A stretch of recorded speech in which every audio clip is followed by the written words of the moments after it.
La banda de lunares. Al repasar mis notas sobre los 70 y tantos casos en los que durante los 8 últimos años he estudiado los métodos de mi amigo Sherlock Holmes, he encontrado muchos trágicos, algunos cómicos, un buen número de ellos que eran simplemente extraños, pero ninguno vulgar, porque trabajando como él trabaja, más por amor a su arte que por afán de riquezas, se negaba a intervenir en ninguna investigación que no tendiera a lo insólito e incluso a lo fantástico. Sin embargo, entre todos estos casos tan variados, no recuerdo ninguno que presentara características más extraordinarias que el que afectó a una conocida familia de Surrey, los Royton de Stoke Moran. Los acontecimientos en cuestión tuvieron lugar en los primeros tiempos de mi asociación con Holmes, cuando ambos compartíamos apartamento de solteros en Baker Street.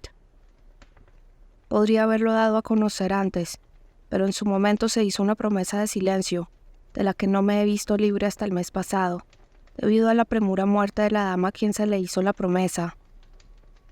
Quizás convenga sacar los hechos a la luz ahora, pues tengo motivos para creer que corren rumores sobre la muerte del Dr. Grimsby Roylott, que tienden a hacer que el asunto parezca aún más terrible que lo que fue en realidad. Una mañana de principios de abril de 1883, me desperté y vi a Sherlock Holmes completamente vestido, de pie junto a mi cama.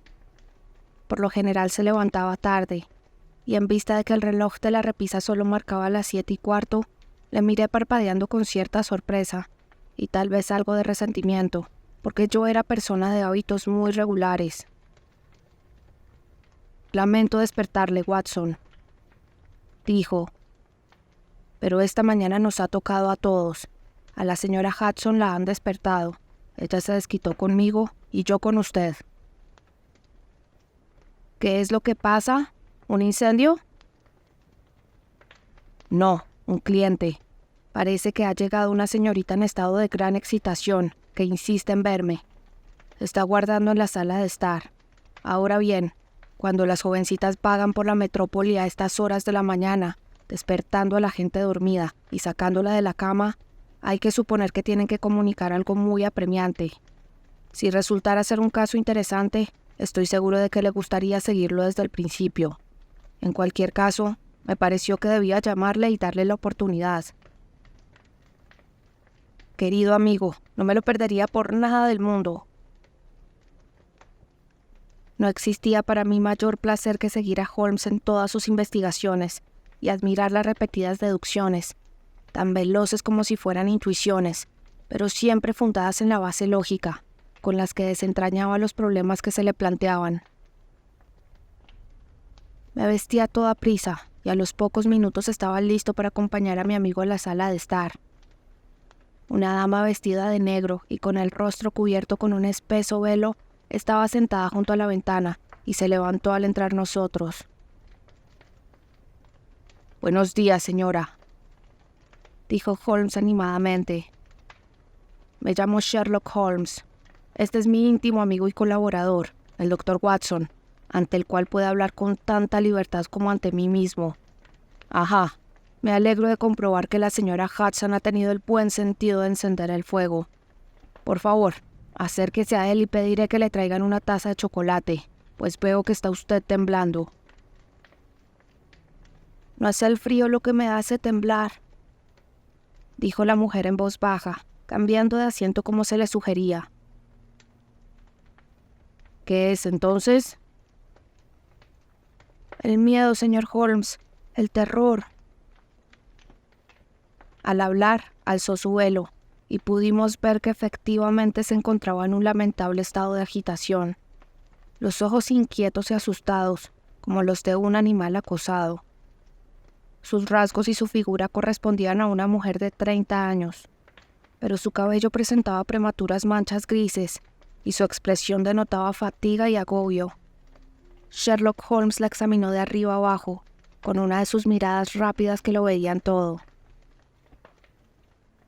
«No debe usted tener miedo», dijo en tono consolador, inclinándose hacia adelante y palmeándole el antebrazo. «Pronto lo arreglaremos todo, no le quepa duda. Veo que ha venido usted en tren esta mañana. ¿Es que me conoce usted?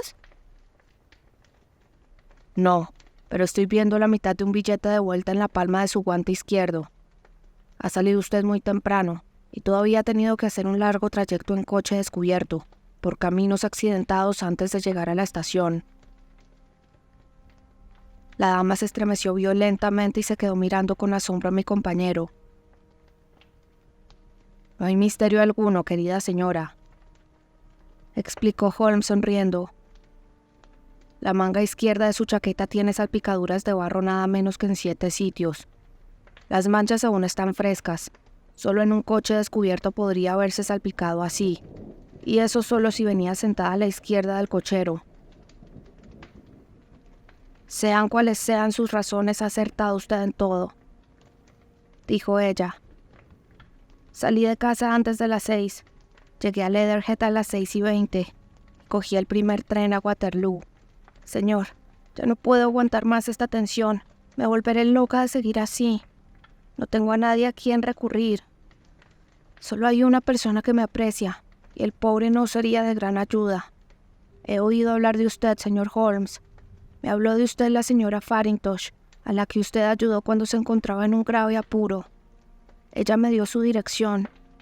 Oh, señor, ¿no cree que podría ayudarme a mí también, y al menos arrojar un poco de luz sobre las densas tinieblas que me rodean? Por el momento me resulta imposible retribuirle por sus servicios, pero dentro de 1 o 2 meses me voy a casar. Podré disponer de mi renta y entonces verá usted que no soy desagradecida.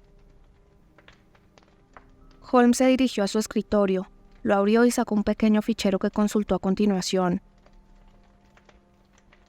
Farintosh, dijo.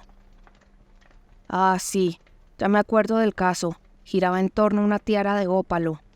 Creo que fue antes de conocernos, Watson. Lo único que puedo decir, señora, es que tendré un gran placer en dedicar a su caso la misma atención que dediqué al de su amiga. En cuanto a la retribución, mi profesión lleva en sí misma la recompensa.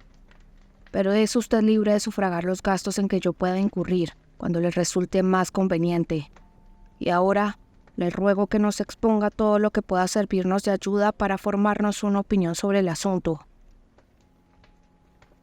¡Ay!, replicó nuestra visitante.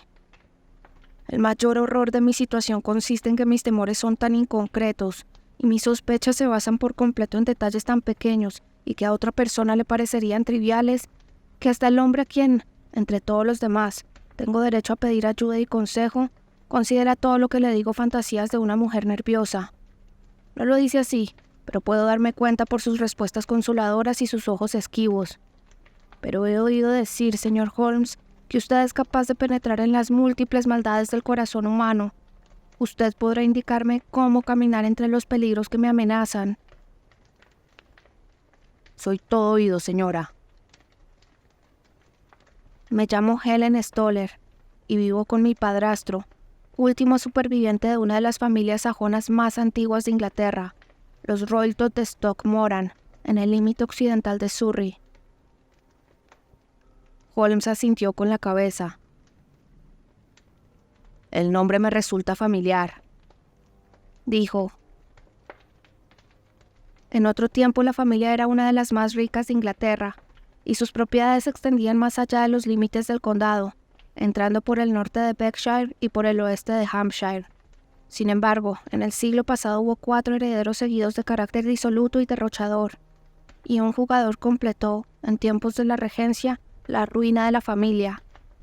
No se salvó nada, con excepción de las pocas hectáreas de tierra y la casa, de 200 años de edad, sobre la que pesa una fuerte hipoteca.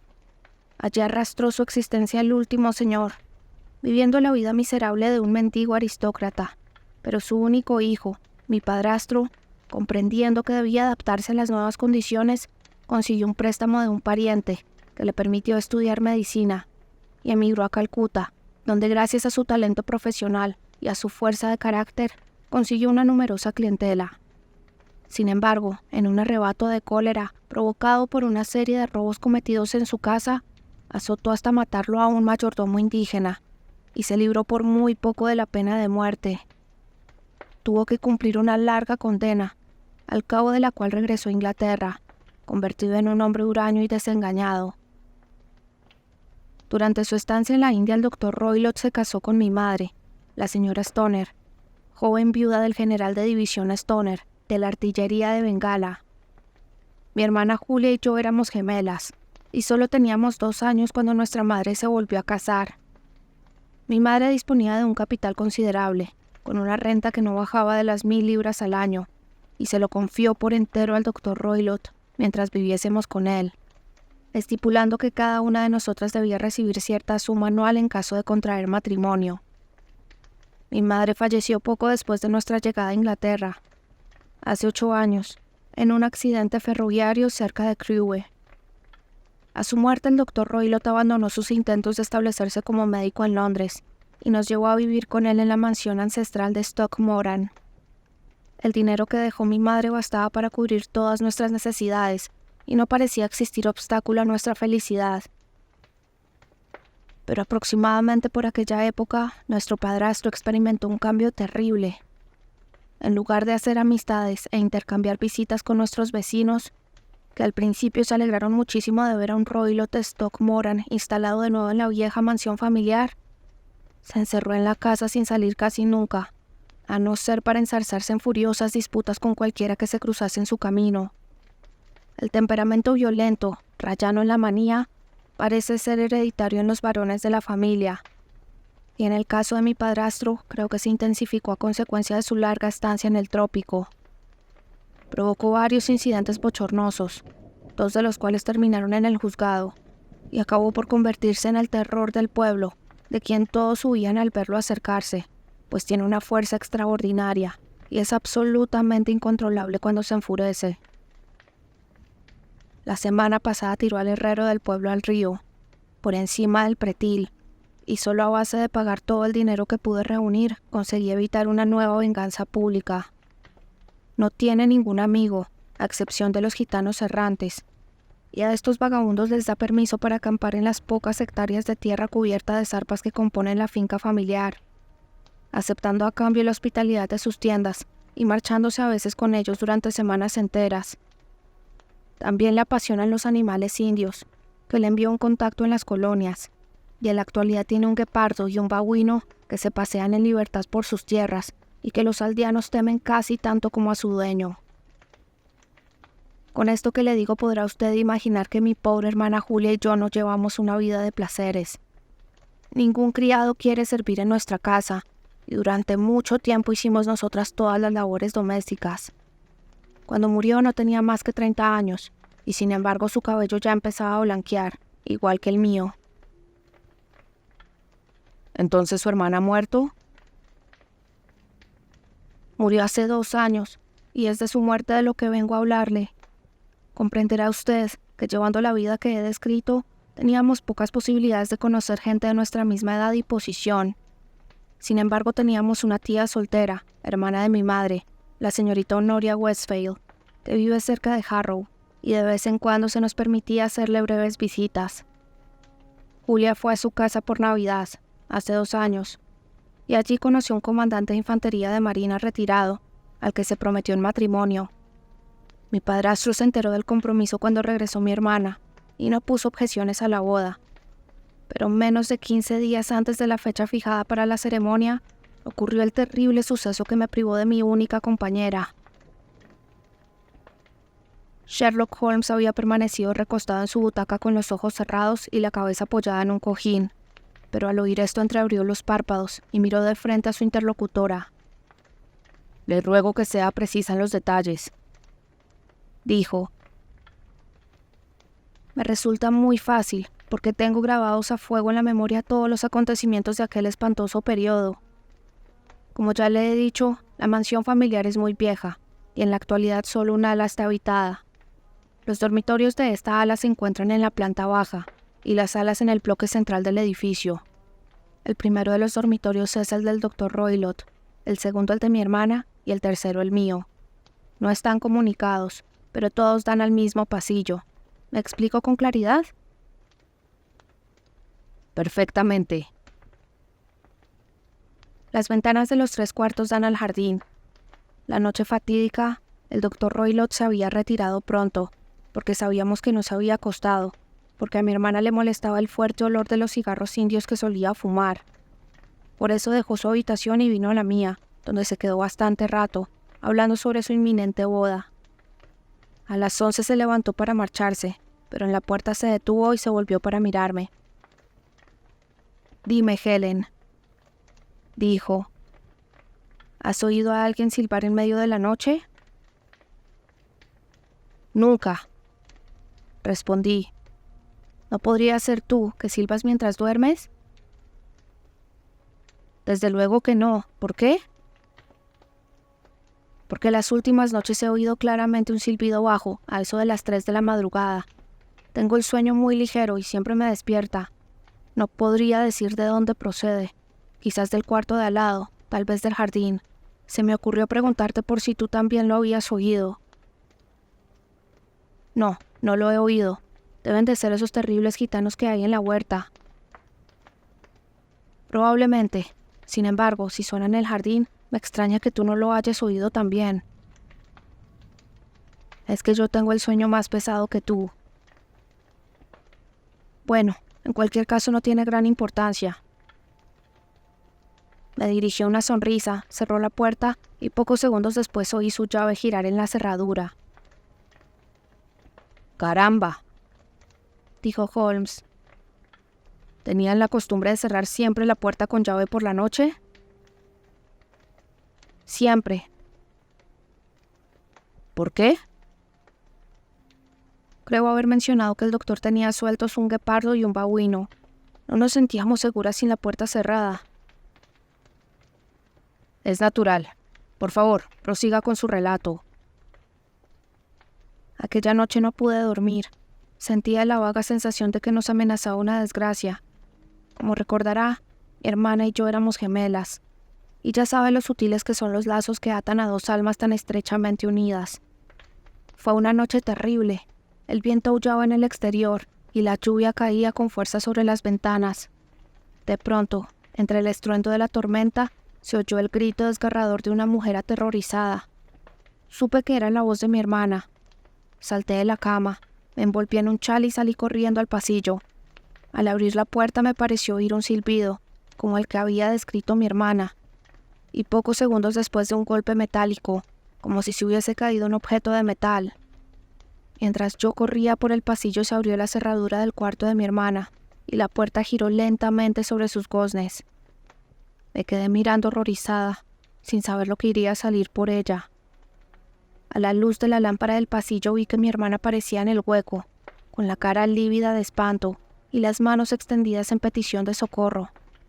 Toda su figura oscilando de un lado a otro, como la de un borracho. Corrí hacia ella y la rodeé con mis brazos, pero en aquel momento parecieron ceder sus rodillas y cayó al suelo. Se estremecía como si sufriera horribles dolores, agitando convulsivamente los miembros.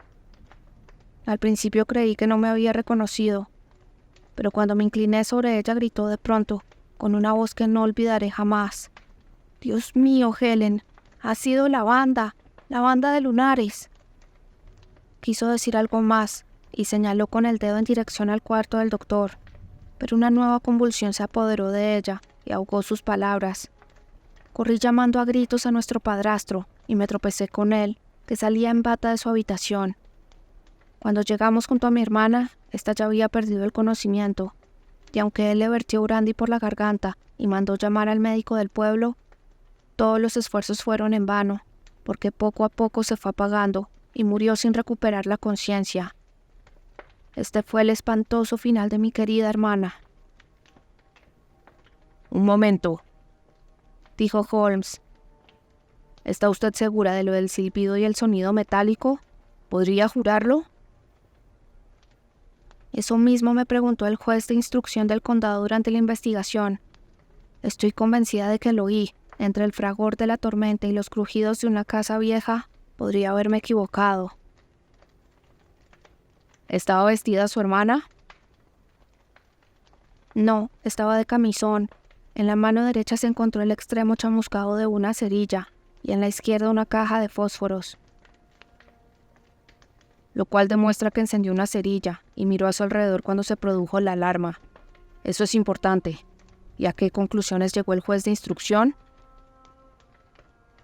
Investigó el caso minuciosamente, porque la conducta del Dr. Roylott llevaba mucho tiempo dando que hablar en el condado, pero no pudo descubrir la causa de la muerte. Mi testimonio indica que su puerta estaba cerrada por dentro, y las ventanas tenían postigos antiguos, con barras de hierro que se cerraban cada noche. Se examinaron cuidadosamente las paredes, comprobando si eran bien macizas en todas partes, y lo mismo se hizo con el suelo, con idéntico resultado. La chimenea es bastante amplia, pero está enrejada con 4 gruesos barrotes. Así pues, no cabe duda de que mi hermana se encontraba sola cuando le llegó la muerte. Además, no presentaba señales de violencia. ¿Qué me dice del veneno? Los médicos investigaron esa posibilidad, sin resultados. ¿De qué cree usted entonces que murió la desdichada señorita? Estoy convencida de que murió de puro y simple miedo o de trauma nervioso, aunque no logro explicarme qué fue lo que la asustó. ¿Había gitanos en la finca en aquel momento? Sí, casi siempre hay algunos. Ya. ¿Y qué le sugirió a usted su alusión a una banda? ¿Una banda de lunares? A veces he pensado que se trataba de un delirio sin sentido, otras veces que debía referirse a una banda de gente, tal vez a los mismos gitanos de la finca. No sé si los pañuelos de lunares que muchos de ellos llevan en la cabeza le podrían haber inspirado aquel extraño término. Holmes meneó la cabeza como quien no se da por satisfecho. Nos vemos en aguas muy profundas, dijo. Por favor, continúe con su narración. Desde entonces han transcurrido 2 años, y mi vida ha sido más solitaria que nunca, hasta hace muy poco. Hace un mes un amigo muy querido, al que conozco desde hace muchos años, me hizo el honor de pedir mi mano. Se llama Armitage, Percy Armitage, segundo hijo del señor Armitage, de Cranewater, cerca de Reading. Mi padrastro no ha puesto inconvenientes al matrimonio, y pensamos casarnos en primavera. Hace 2 días se iniciaron unas reparaciones en el ala oeste del edificio, y hubo que agujerear la pared de mi cuarto, por lo que me tuve que instalar en la habitación donde murió mi hermana, y dormir en la misma cama en la que ella dormía. Imagínese mi escalofrío de terror cuando anoche, estando yo acostada pero despierta, pensando en su terrible final, oí de pronto en el silencio de la noche el suave silbido que había anunciado su propia muerte. Salté de la cama y encendí la lámpara, pero no vi nada normal en la habitación. Estaba demasiado nerviosa como para volver a acostarme, así que me vestí y en cuanto salió el sol, me eché a la calle, cogí un coche en la posada Crown, que está enfrente de casa, y me planté en Leatherhead, de donde he llegado esta mañana con el único objeto de venir a verle y pedirle consejo. Ha hecho usted muy bien, dijo mi amigo. Pero, ¿me lo ha contado todo? Sí, todo. Señorita Stoner, no me lo ha dicho todo. Está usted encubriendo a su padrastro. ¿Cómo? ¿Qué quiere decir? Por toda respuesta, Holmes levantó el puño de encaje negro que adornaba la mano que nuestra visitante apoyaba en la rodilla. Impresos en la blanca muñeca se veían 5 pequeños moratones, las marcas de 4 dedos y un pulgar. La han tratado con brutalidad, dijo Holmes. La dama se ruborizó intensamente y se cubrió la lastimada muñeca. Es un hombre duro, dijo, y seguramente no se da cuenta de su propia fuerza. Se produjo un largo silencio, durante el cual Holmes apoyó el mentón en las manos y permaneció con la mirada fija en el fuego crepitante. Es un asunto muy complicado, dijo por fin.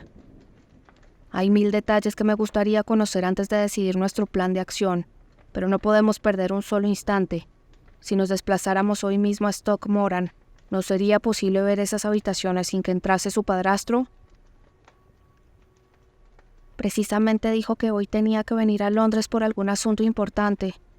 Es probable que esté ausente todo el día y que pueda usted actuar sin estorbos. Tenemos una sirvienta, pero es vieja y estúpida, y no me será difícil quitarla de en medio. Excelente. ¿Tiene algo en contra de este viaje, Watson? Nada en absoluto. Entonces iremos los dos. ¿Y usted qué va a hacer? Ya que estoy en Londres, hay un par de cosillas que me gustaría hacer, pero pienso volver en el tren de las 12 para estar allí cuando ustedes lleguen. Puede esperarnos a primera hora de la tarde. Yo también tengo un par de asuntillos que atender. ¿No quiere quedarse a desayunar? No, tengo que irme. Me siento ya más aliviada desde que le he confiado mi problema. Espero volver a verle esta tarde. Dejó caer el tupido velo negro sobre su rostro y se deslizó fuera de la habitación. ¿Qué le parece todo esto, Watson? Preguntó Sherlock Holmes, recostándose en su butaca. Me parece un asunto de lo más turbio y siniestro. Turbio y siniestro a no poder más. Sin embargo, si la señorita tiene razón al afirmar que las paredes y el suelo son sólidos y que la puerta, ventanas y chimeneas son infranqueables, no cabe duda de que la hermana tenía que encontrarse sola cuando encontró la muerte de manera tan misteriosa. ¿Y qué me dice entonces de los silbidos nocturnos y de las intrigantes palabras de la mujer moribunda? No se me ocurre nada. Si combinamos los silbidos en la noche, la presencia de una banda de gitanos que cuentan con la amistad del viejo doctor, el hecho de que tenemos razones de sobra para creer que el doctor está muy interesado en impedir la boda de su hijastra, la alusión a una banda por parte de la moribunda, el hecho de que la señorita Helen Stoner oyera un golpe metálico, que pudo haber sido producido por una de esas barras de metal que cierran los postigos al caer de nuevo en su sitio, me parece que hay una buena base para pensar que podemos aclarar el misterio siguiendo esas líneas. Pero, ¿qué es lo que han hecho los gitanos? No tengo ni idea. Encuentro muchas objeciones a esa teoría. También yo. Precisamente por esa razón vamos a ir hoy a Stoke Moran. Quiero comprobar si las objeciones son definitivas o se les puede encontrar una explicación. Pero, ¿qué demonio? Lo que había provocado semejante exclamación de mi compañero fue el hecho de que nuestra puerta se abriera de golpe y un hombre gigantesco apareciera en el marco. Sus ropas eran una curiosa mezcla de lo profesional y lo agrícola. Llevaba un sombrero negro de copa, una levita con faldones largos y un par de polainas altas, y hacía oscilar en la mano un látigo de caza.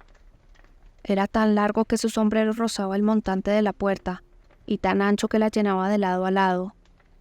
Su rostro amplio, surcado por 1000 arrugas, tostado por el sol hasta adquirir un matiz amarillento y marcado por todas las malas pasiones, se volvía alternativamente de uno a otro de nosotros, mientras sus ojos, hundidos y biliosos, y su nariz alta y huesuda, le daban cierto parecido grotesco a un ave de presa, vieja y feroz. ¿Quién de ustedes es Holmes?, preguntó la aparición.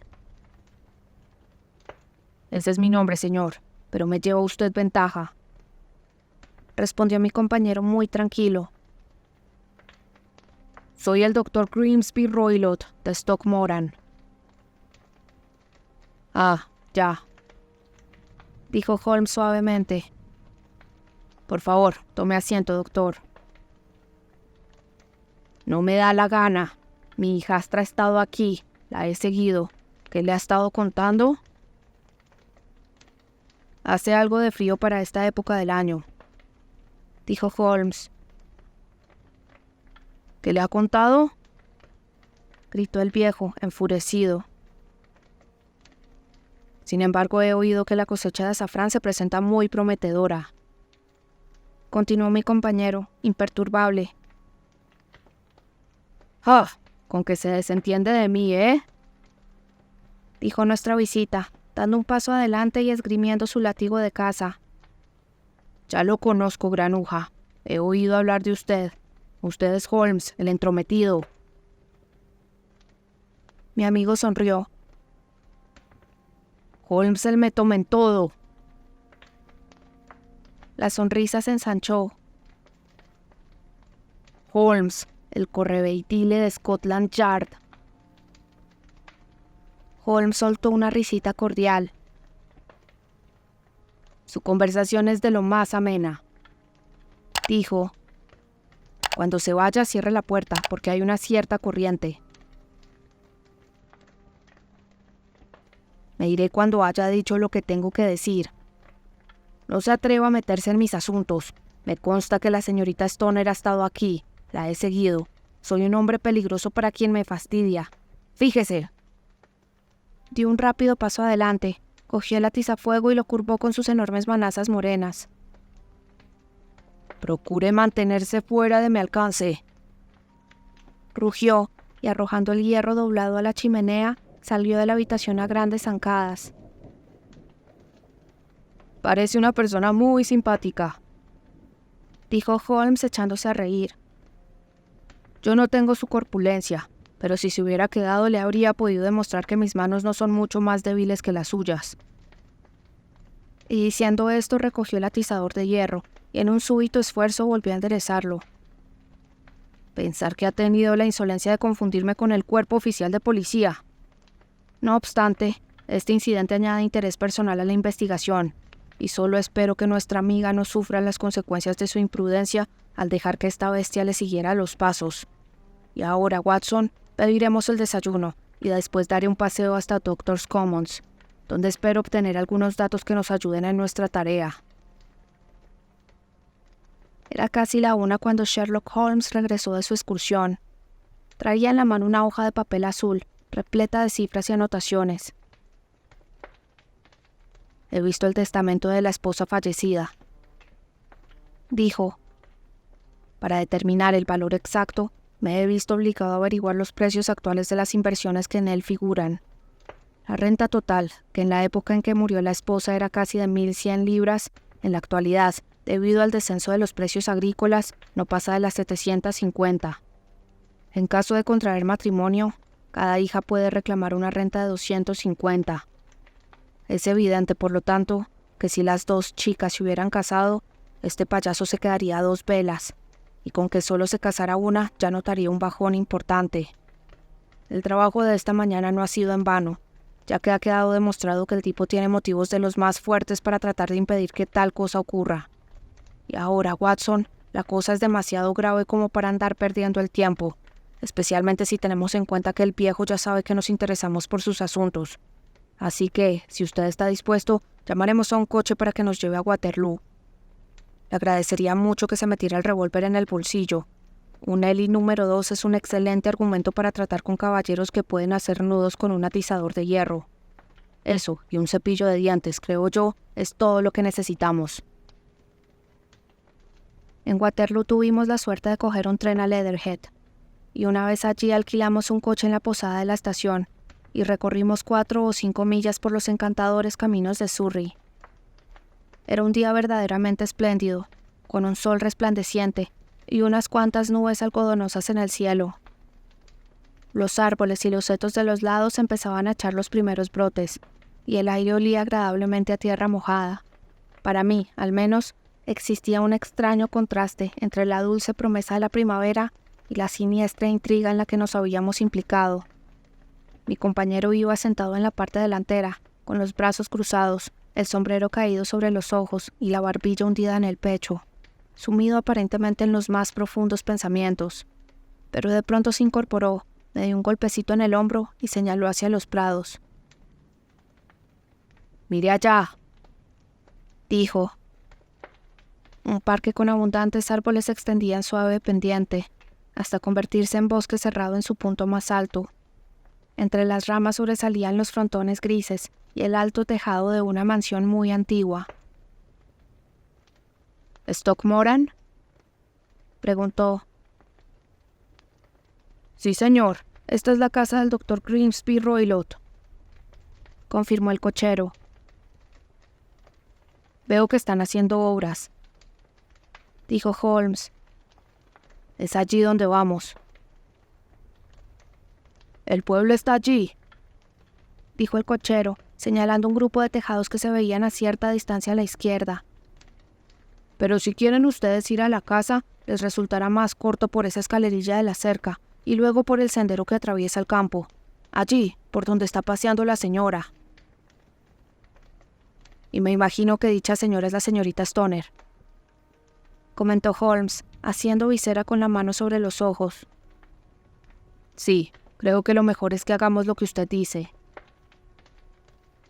Nos apeamos, pagamos el trayecto y el coche regresó traqueteando a Leatherhead. Me pareció conveniente, dijo Holmes mientras subíamos la escalerilla. Que el cochero creyera que vinimos aquí como arquitectos o para algún otro asunto concreto. Puede que eso evite chismorreos. Buenas tardes, señorita Stoner. Ya ve que hemos cumplido nuestra palabra. Nuestra cliente de por la mañana había corrido a nuestro encuentro con la alegría pintada en el rostro.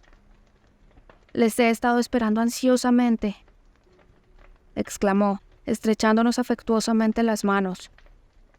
Todo ha salido de maravilla. El doctor Roylott se ha marchado a Londres y no es probable que vuelva antes del anochecer. Hemos tenido el placer de conocer al doctor, dijo Holmes, y en pocas palabras le resumió lo ocurrido. La señorita Stoner palideció hasta los labios al oírlo. ¡Cielo santo!, exclamó. ¿Me ha seguido? Eso parece. Es tan astuto que nunca sé cuándo estoy a salvo de él. ¿Qué dirá cuando vuelva? Más vale que se cuide, porque puede encontrarse con que alguien más astuto que él le sigue la pista. Usted tiene que protegerse encerrándose con llave esta noche. Si se pone violento, la llevaremos a casa de su tía de Harrow. Y ahora hay que aprovechar lo mejor posible el tiempo, así que por favor, llévenos cuanto antes a las habitaciones que tenemos que examinar. El edificio era de piedra gris manchada de líquen, con un bloque central más alto y dos alas curvadas, como las pinzas de un cangrejo, una a cada lado. En una de dichas alas, las ventanas estaban rotas y tapadas con tablas de madera, y parte del tejado se había hundido, dándole un aspecto ruinoso. El bloque central estaba algo mejor conservado, pero el ala derecha era relativamente moderna, y las cortinas de las ventanas, junto con las volutas de humo azulado que salían de las chimeneas, demostraban que en ella residía la familia. En un extremo se habían levantado andamios y abierto algunos agujeros en el muro, pero en aquel momento no se veía ni rastro de los obreros. Holmes caminó lentamente de un lado a otro del césped mal cortado, examinando con gran atención la parte exterior de las ventanas. Supongo que esta corresponde a la habitación en la que usted dormía, la del centro la de su difunta hermana, y la que se halla pegada al edificio principal a la habitación del doctor Roylott. Exactamente, pero ahora duermo en la del centro. Mientras duran las reformas, según tengo entendido. Por cierto, no parece que haya una necesidad urgente de reparaciones en ese extremo del muro. No había ninguna necesidad. Yo creo que fue una excusa para sacarme de mi habitación. Ah, eso es muy sugerente. Ahora veamos. Por la parte de atrás de este ala está el pasillo al que dan estas 3 habitaciones. Supongo que tendrá ventanas. Sí, pero muy pequeñas, demasiado estrechas para que pueda pasar nadie por ellas. Puesto que ustedes dos cerraban sus puertas con llave por la noche, el acceso a sus habitaciones por ese lado es imposible. Ahora, ¿tendrá usted la bondad de entrar en su habitación y cerrar los postigos de la ventana? La señorita Stoner hizo lo que le pedían, y Holmes, tras haber examinado atentamente la ventana abierta, intentó por todos los medios abrir los postigos cerrados, pero sin éxito. No existía ninguna rendija por la que pasar una navaja para levantar la barra de hierro. A continuación examinó con la lupa las bisagras, pero estas eran de hierro macizo, firmemente empotrado en la recia pared. Dijo rascándose la barbilla y algo perplejo. Desde luego mi teoría presenta ciertas dificultades. Nadie podría pasar con estos postigos cerrados. Bueno, veamos si el interior arroja alguna luz sobre el asunto. Entramos por una puertecilla lateral al pasillo encalado al que se abrían los 3 dormitorios. Holmes se negó a examinar la tercera habitación, y pasamos directamente a la segunda, en la que dormía la señorita Stoner y en la que su hermana había encontrado la muerte. Era un cuartito muy acogedor, de techo bajo y con una amplia chimenea de estilo rural. En una esquina había una cómoda de color castaño, en otra una cama estrecha con colcha blanca y a la izquierda de la ventana una mesa de tocador. Estos artículos, más 2 sillitas de mimbre, constituían todo el mobiliario de la habitación, aparte de una alfombra cuadrada de Wilton que había en el centro. El suelo y las paredes eran de madera de roble, oscura y carcomida, tan vieja y descolorida que debía remontarse a la construcción original de la casa. Holmes arrimó una de las sillas a un rincón y se sentó en silencio, mientras sus ojos se desplazaban de un lado a otro, arriba y abajo, asimilando cada detalle de la habitación. ¿Con qué comunica esta campanilla?, preguntó por fin, señalando un grueso cordón de campanilla que colgaba junto a la cama, y cuya borla llegaba a apoyarse en la almohada. Con la habitación de la sirvienta. Parece más nueva que el resto de las cosas. Sí, la instalaron hace solo 2 años. Supongo que a petición de su hermana. No, que yo sepa nunca lo utilizó. Si necesitábamos algo, íbamos a buscarlo nosotras mismas. La verdad me parece innecesario instalar aquí un llamador tan bonito. Excúseme unos minutos, mientras examino el suelo. Se tumbó boca abajo en el suelo, con la lupa en la mano, y se arrastró velozmente de un lado a otro, inspeccionando atentamente las rendijas del entarimado. A continuación hizo lo mismo con las tablas de madera que cubrían las paredes. Por último se acercó a la cama y permaneció algún tiempo mirando fijamente y examinando la pared de arriba abajo. Para terminar, agarró el cordón de la campanilla y dio un fuerte tirón. ¡Caramba! ¡Es simulado!, exclamó. ¿Cómo? ¿No suena? No, ni siquiera está conectado a un cable. Esto es muy interesante. Fíjese en que está conectado a un gancho justo por encima del orificio de ventilación. ¡Qué absurdo! Jamás me había fijado. Es muy extraño, murmuró Holmes tirando del cordón. Esta habitación tiene 1 o 2 detalles muy curiosos. Por ejemplo, el constructor tenía que ser muy estúpido para abrir un orificio de ventilación que da a otra habitación, cuando en el mismo esfuerzo podría haberlo hecho comunicar con el aire libre.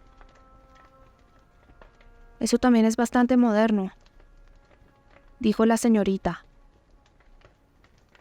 Más o menos de la misma época que el llamador, aventuró Holmes. Sí, por entonces se hicieron varias pequeñas reformas. Y todas parecen de lo más interesante. Cordones de campanilla sin campanilla y orificios de ventilación que no ventilan. Con su permiso, señorita Stoner, proseguiremos nuestras investigaciones en la habitación de más adentro, la alcoba del Dr. Grimsby Roylott. La alcoba del Dr. Grimsby Roylott era más grande que la de su hijastra, pero su mobiliario era igual de escueto.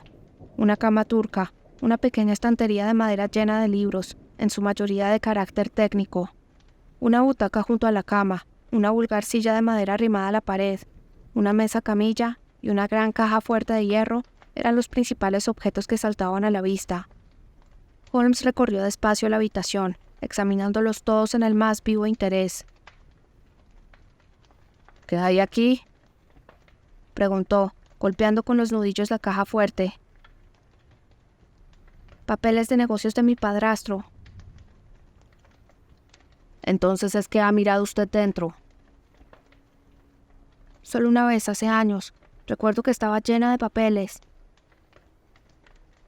¿Y no podría haber, por ejemplo, un gato? No, qué idea tan extraña. Pues fíjese en esto. Y mostró un platillo de leche que había encima de la caja. No, gato no tenemos, pero sí que hay un guepardo y un babuino. Ah, sí, claro. Al fin y al cabo, un guepardo no es más que un gato grandote, pero me atrevería a decir que un plato de leche no bastaría, ni mucho menos para satisfacer sus necesidades. Hay una cosa que quiero comprobar. Se agachó ante la silla de madera y examinó el asiento con la mayor atención. Gracias, esto queda claro, dijo levantándose y metiéndose la lupa en el bolsillo. Vaya, aquí hay algo muy interesante. El objeto que había llamado la atención era un pequeño látigo para perros que colgaba de una esquina de la cama. Su extremo estaba atado formando un lazo corredizo.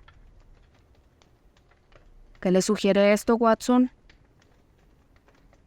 Es un látigo común y corriente, aunque no sé por qué tiene este nudo. No es tan corriente, ¿eh? Ay, Watson, vivimos en un mundo malvado, y cuando un hombre inteligente dedica su talento al crimen, se vuelve aún peor. Creo que ya he visto suficiente, señorita Stoner, y con su permiso, daremos un paseo por el jardín.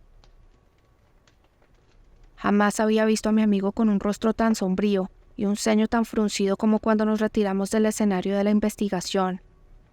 Habíamos recorrido el jardín varias veces de arriba abajo, sin que ni la señorita Stoner ni yo nos atreviéramos a interrumpir el curso de sus pensamientos, cuando al fin Holmes salió de su ensimismamiento. Es absolutamente esencial, señorita Stoner, dijo, que siga usted mis instrucciones al pie de la letra en todos los aspectos. Le aseguro que así lo haré. La situación es demasiado grave como para andarse con vacilaciones. Su vida depende de que haga lo que le digo. Vuelvo a decirle que estoy en sus manos.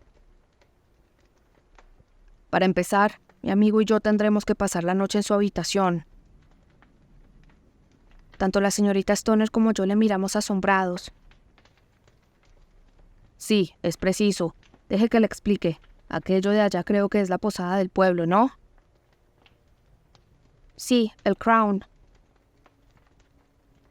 Muy bien. ¿Se verán desde allí sus ventanas? Desde luego. En cuanto regrese su padrastro, usted se retirará a su habitación, pretextando un dolor de cabeza. Y cuando oiga que él también se retira a la suya, tiene usted que abrir la ventana, alzar el cierre, colocar un candil que nos sirva de señal, y a continuación, trasladarse con todo lo que vaya a necesitar a la habitación que ocupaba antes. Estoy seguro que a pesar de las reparaciones, podrá arreglárselas para pasar allí una noche. Oh, sí, sin problemas. El resto déjelo en nuestras manos. ¿Pero qué van ustedes a hacer? Vamos a pasar la noche en su habitación e investigar la causa de ese sonido que la ha estado molestando. Me parece, señor Holmes, que ya ha llegado usted a una conclusión, dijo la señorita Stoner, posando su mano sobre el brazo de mi compañero. Es posible.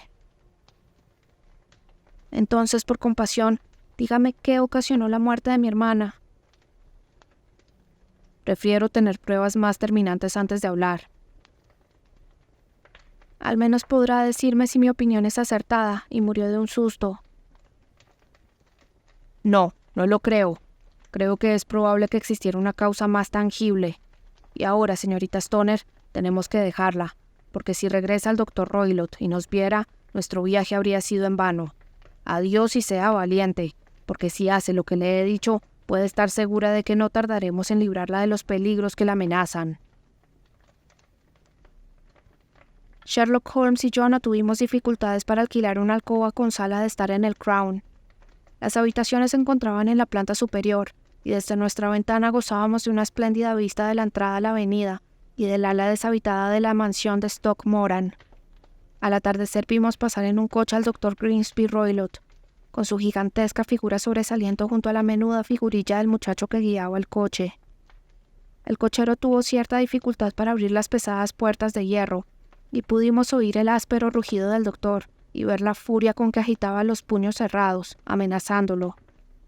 El vehículo siguió adelante, y pocos minutos más tarde vimos una luz que brillaba de pronto entre los árboles, indicando que se había encendido una lámpara en uno de los salones.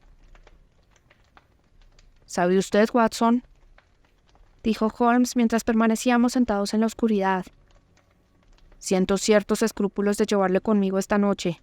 Hay un elemento de peligro indudable.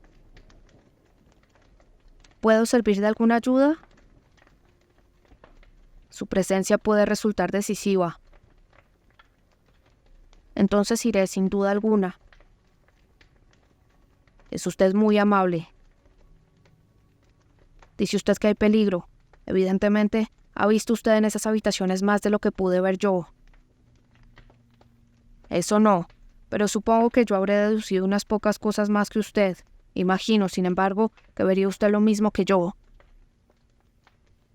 Yo no vi nada destacable, a excepción del cordón de la campanilla, cuya finalidad confieso que se me escapa por completo. ¿Vio usted el orificio de ventilación? Sí, pero no me parece que sea tan insólito que exista una pequeña abertura entre dos habitaciones. Era tan pequeña que no podría pasar por ella ni una rata. Yo sabía que encontraríamos un orificio así antes de venir a Stoke Moran. Pero Holmes, por favor. Le digo que lo sabía. Recuerde usted que la chica dijo que su hermana podía oler el cigarro del Dr. Roylott. Eso quería decir, sin lugar a dudas, que tenía que existir una comunicación entre las dos habitaciones, y tenía que ser pequeña, o alguien se habría fijado en ella durante la investigación judicial. Deduje, pues, que se trataba de un orificio de ventilación. ¿Pero qué tiene eso de malo? Bueno, por lo menos existe una curiosa coincidencia de fecha. Se abre un orificio, se instala un cordón y muere una señorita que dormía en la cama. ¿No le resulta llamativo? Hasta ahora no veo ninguna relación. ¿No observo un detalle muy curioso en la cama? No. Estaba clavada al suelo. ¿Ha visto usted antes alguna cama sujeta de ese modo? No puedo decir que sí. La señorita no podía mover su cama. Tenía que estar siempre en la misma posición con respecto a la abertura y al cordón. Podemos llamarlo así, porque evidentemente jamás se pensó en dotarlo de campanilla. Holmes, creo que empiezo a entrever a dónde quiere usted ir a parar. Exclamé. Tenemos el tiempo justo para impedir algún crimen artero y horrible. De lo más artero y horrible. Cuando un médico se tuerce, es peor que ningún criminal. Tiene sangre fría y tiene conocimientos. Palmer y Pitchman estaban en la cumbre de su profesión. Este hombre aún va más lejos, pero creo, Watson, que podremos llegar más lejos que él. Pero ya tendremos horrores de sobra antes de que termine la noche. Ahora, por amor de Dios, fumemos una pipa en paz y dediquemos el cerebro a ocupaciones más agradables durante unas horas. A eso de las 9 se apagó la luz que brillaba entre los árboles, y todo quedó a oscuras en dirección a la mansión. Transcurrieron lentamente 2 horas, y de pronto, justo al sonar las 11, se encendió exactamente frente a nosotros una luz aislada y brillante. «Esa es nuestra señal», dijo Holmes, poniéndose en pie de un salto. «Viene de la ventana del centro». Holmes intercambió algunas frases con el posadero, explicándole que íbamos a hacer una visita de última hora a un conocido y que era posible que pasáramos la noche en su casa. Un momento después avanzábamos por el oscuro camino, con el viento helado soplándonos en la cara y una lucecita amarilla parpadeando frente a nosotros en medio de las tinieblas para guiarnos en nuestra tétrica incursión. No tuvimos dificultades para entrar en la finca, porque la vieja tapia del parque estaba destruida por varios sitios. Nos abrimos camino entre los árboles, llegamos al jardín, lo cruzamos y nos disponíamos a entrar por la ventana cuando de un macizo de laureles salió disparado algo que parecía un niño deforme y repugnante, que se tiró sobre la hierba retorciendo los miembros y luego corrió a toda velocidad por el jardín hasta perderse en la oscuridad. «¡Dios mío!», susurré. «¿Ha visto eso?». Por un momento Holmes se quedó tan sorprendido como yo, y su mano se cerró como una presa sobre mi muñeca. Luego se echó a reír en voz baja y acercó los labios a mi oído. «Es una familia encantadora», murmuró. «Eso era un babuino». Me había olvidado de los extravagantes animales de compañía del doctor. Había también un guepardo, que podía caer sobre nuestros hombros en cualquier momento. Confieso que me sentí más tranquilo cuando, tras seguir el ejemplo de Holmes y quitarme los zapatos, me encontré dentro de la habitación. Mi compañero cerró los postigos sin hacer ruido, colocó la lámpara encima de la mesa y recorrió con la mirada la habitación. Todo seguía igual como lo habíamos visto durante el día. Luego se arrastró hacia mí y, haciendo bocina de la mano, volvió a susurrarme al oído, en voz tan baja que a duras penas conseguía entender sus palabras. El ruido más ligero sería fatal para nuestros planes. Asentí para dar a entender que lo había oído. Tenemos que apagar la luz, o se vería por la abertura. Asentí de nuevo. No se duerma, su vida puede depender de ello. Tenga preparada la pistola por si acaso la necesitamos. Yo me sentaré junto a la cama, y usted en esa silla. Saqué mi revólver y lo puse en la esquina de la mesa. Holmes había traído un bastón largo y delgado que colocó en la cama a su lado. Junto a él puso la caja de cerillas y un cabo de vela. Luego apagó la lámpara y quedamos sumidos en las tinieblas. ¿Cómo podría olvidar aquella angustiosa vigilia? No se oía ni un sonido, ni siquiera el de una respiración. Pero yo sabía que a pocos pasos de mí se encontraba mi compañero, sentado con los ojos abiertos y en el mismo estado de excitación que yo. Los postigos no dejaban pasar ni un rayito de luz, y esperábamos en la oscuridad más absoluta. De vez en cuando nos llegaba del exterior el grito de alguna ave nocturna, y en una ocasión oímos, al lado de nuestra ventana, un prolongado gemido gatuno, que indicaba que efectivamente el guepardo andaba suelto. Cada cuarto de hora oíamos a lo lejos las graves campanadas del reloj de la iglesia.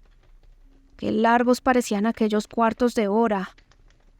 Dieron las 12, la 1, las 2, las 3, y nosotros seguíamos sentados en silencio, aguardando lo que pudiera suceder. De pronto se produjo un momentáneo resplandor en lo alto, en la dirección del orificio de ventilación, que se apagó inmediatamente. Le siguió un fuerte olor a aceite quemado y metal recalentado. Alguien había encendido una linterna sorda en la habitación contigua. Oí un suave rumor de movimiento, y luego todo volvió a quedar en silencio, aunque el olor se hizo más fuerte. Permanecí media hora más con los oídos en tensión. De repente se oyó otro sonido. Un sonido muy suave y acariciador, como el de un chorrito de vapor al salir de una tetera. En el instante mismo en que lo oíamos, Holmes saltó de la cama, encendió una cerilla y golpeó furiosamente con su bastón el cordón de la campanilla. ¿Lo ve, Watson?, gritaba. ¿Lo ve? Pero yo no veía nada. En el mismo momento en que Holmes encendió la luz, oí un silbido suave y muy claro, pero el repentino resplandor ante mis ojos hizo que me resultara imposible distinguir qué era lo que mi amigo golpeaba con tanta ferocidad. Pude percibir, no obstante, que su rostro estaba pálido como la muerte, con una expresión de horror y repugnancia. Había dejado de dar golpes y levantaba la mirada hacia el orificio de ventilación, cuando de pronto el silencio de la noche se rompió con un alarido más espantoso que jamás he oído. Un grito cuya intensidad iba en aumento, un ronco aullido de dolor, miedo y furia, todo mezclado en un solo chillido aterrador. Dicen que abajo, en el pueblo, e incluso en la lejana casa parroquial, aquel grito levantó a los durmientes de sus camas. A nosotros nos heló el corazón. Yo me quedé mirando a Holmes, y él a mí, hasta que los últimos ecos se extinguieron en el silencio del que había surgido. ¿Qué puede significar eso?, jadeé. Significa que todo ha terminado, respondió Holmes. Y quizás, a fin de cuentas, sea lo mejor que habría podido ocurrir. Coja su pistola y vamos a entrar en la habitación del Dr. Roylott. Encendió la lámpara con expresión muy seria y salió al pasillo. Llamó 2 veces a la puerta de la habitación sin que respondieran desde dentro. Entonces hizo girar el picaporte y entró, conmigo pegado a sus talones, con la pistola martillada en la mano. Una escena extraordinaria se ofrecía a nuestros ojos. Sobre la mesa había una linterna sorda con la pantalla medio a abrir, arrojando un brillante rayo de luz sobre la caja fuerte, cuya puerta estaba entreabierta. Junto a esta mesa, en la silla de madera, estaba sentado el doctor Grimsby Roylott, vestido con una larga bata gris, bajo la cual asomaban sus tobillos desnudos, con los pies enfundados en unas babuchas rojas. Sobre su regazo descansaba el corto mango del largo látigo que habíamos visto el día anterior, el curioso látigo con el lazo en la punta. Tenía la barbilla apuntando hacia arriba y los ojos fijos, con una mirada terriblemente rígida en una esquina del techo. Alrededor de la frente llevaba una curiosa banda amarilla con lunares pardos, que parecía atada con fuerza a la cabeza. Al entrar nosotros, no se movió ni hizo sonido alguno. ¡La banda! ¡La banda de lunares!, susurró Holmes. Dio un paso adelante. Al instante, el extraño tocado empezó a moverse y se desenroscó, apareciendo entre los cabellos la cabeza achatada en forma de rombo y el cuello hinchado de una horrenda serpiente. «¡Una víbora de los pantanos!», exclamó Holmes. «La serpiente más mortífera de la India. Este hombre ha muerto a los 10 segundos de ser mordido. Qué gran verdad es que la violencia se vuelve contra el violento y que el intrigante acaba por caer en la fosa que cava para otro. Volvamos a encerrar a este bicho en su cubil y luego podremos llevar a la señorita Stoner a algún sitio más seguro e informar a la policía del condado de lo que ha sucedido». Mientras hablaba, cogió rápidamente el látigo del regazo del muerto, pasó el lazo por el cuello del reptil, lo desprendió de su macabra percha y, llevándolo con el brazo bien extendido, lo arrojó a la caja fuerte, que cerró a continuación. Estos son los hechos verdaderos de la muerte del Dr. Grimsby Roylott, de Stoke Moran. No es necesario que alargue un relato que ya es bastante extenso, explicando cómo comunicamos la triste noticia a la aterrorizada joven, cómo la llevamos en el tren a la casa de su tía de Harrow, o cómo el lento proceso de la investigación judicial llegó a la conclusión de que el doctor había encontrado la muerte mientras jugaba imprudentemente con una de sus peligrosas mascotas. Lo poco que aún me queda por saber del caso me lo contó Sherlock Holmes al día siguiente, durante el viaje de regreso. «Yo había llegado a una conclusión absolutamente equivocada», dijo, «lo cual demuestra, querido Watson, que siempre es peligroso sacar deducciones a partir de datos insuficientes. La presencia de los gitanos y el empleo de la palabra banda, que la pobre muchacha utilizó sin duda para describir el aspecto de lo que había entrevisto fugazmente a la luz de la cerilla, bastaron para lanzarme tras una pista completamente falsa. El único mérito que puedo atribuirme es el de haber reconsiderado inmediatamente mi postura, cuando pese a todo, se hizo evidente que el peligro que amenazaba al ocupante de la habitación, fuera el que fuera, no podía venir por la ventana ni por la puerta. Como ya le he comentado, enseguida me llamaron la atención el orificio de ventilación y el cordón que colgaba sobre la cama. Al descubrir que no tenía campanilla y que la cama estaba clavada al suelo, empecé a sospechar que el cordón pudiera servir de puente para que algo entrara por el agujero y llegara a la cama. Al instante se me ocurrió la idea de una serpiente, y sabiendo que el doctor disponía de un buen surtido de animales de la India, sentí que probablemente me encontraba sobre una buena pista. La idea de utilizar una clase de veneno que los análisis químicos no pudieran descubrir parecía digna de un hombre inteligente y despiadado, con experiencia en Oriente. Muy sagaz tendría que ser el juez de guardia capaz de descubrir los 2 pinchacitos que indicaban el lugar donde habían actuado los colmillos venenosos. A continuación pensé en el silbido. Por supuesto, tenía que hacer volver a la serpiente antes de que la víctima viera la luz del día. Probablemente la tenía adiestrada, por medio de la leche que vimos, para que acudiera a él cuando la llamaba. La hacía pasar por el orificio cuando le parecía más conveniente, seguro de que bajaría por la cuerda y llegaría a la cama. Podía morder a la durmiente o no.